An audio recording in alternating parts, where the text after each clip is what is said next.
Imagine if people lived on the moon. They would have an amazing view of Earth. They would love floating around in zero gravity and living the life of an astronaut explorer. Sounds pretty cool, right?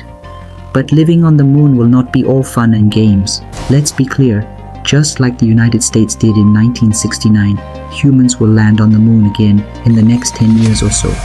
But this time, they plan to stay longer. It is still uncertain which country will be the first to land and set up a base. China, the USA, Russia, and India are all working hard to get there. Plus, there are private companies like SpaceX and Blue Origin with lots of money to invest in moon missions. But why are they all so interested? Besides exploring space and making history, there is a big reason why everyone wants to be the first to establish a moon base. And that reason is money. The moon is filled with valuable resources like gold, silver, and titanium.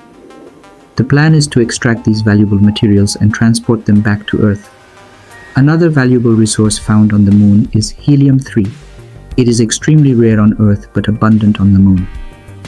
This is because the moon lacks an atmosphere, and helium-3 is produced by the sun's radiation. Over billions of years, the moon has accumulated this substance, and fortunately, it can be used for generating energy. Helium-3 is incredibly potent that just 100 kilograms of it could power the city of Dallas, Texas for an entire year. And guess what? It is also worth a whopping $40,000 for just 28 grams of it. With these resources being so valuable, it is no wonder these nations and corporations are eager to be the first to set up a base.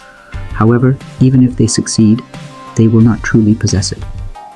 Back in 1967, the United Nations declared that space cannot be owned by anyone. This could potentially lead to significant tensions among nations, possibly even sparking conflicts. But let's leave the drama aside for now. Welcome to the moon. Now, how are you going to survive here? First off, just getting here in one piece is really tough. But assuming we make it, we have got to set up a base. Experts say the best spot is the South Pole because it gets consistent sunlight. There is also lots of ice we can use. Some places on the moon don't see sunlight for almost a month, but don't worry, robots will lend a hand. They can do lots of things to help. One idea is using moon dirt to make bricks and arranging them like a dome, kind of like building with moon glue. Making a base on the moon cheaper because we will not have to bring everything from Earth. But don't expect luxury. It will probably be underground to shield you from the sun's radiation. And what about food? Mostly standard dry astronaut meals.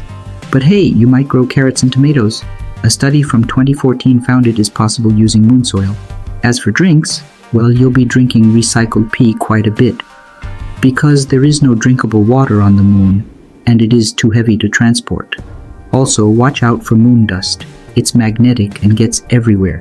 It sticks to your suit and skin, and some astronauts had allergies to it. It's also a bit sharp, so swallowing it accidentally would be bad. And it's not just humans affected. Machines can overheat from it too. Before we decide to live on the moon, we have a big problem to solve. These challenges make us wonder, would you actually want to be the first to live on the moon? You would probably spend your days mining and just trying to survive, with little time for fun in low gravity. Plus, we all know that going to the moon is just the beginning before reaching Mars. So maybe it's better to wait for that. But that is a story for another episode.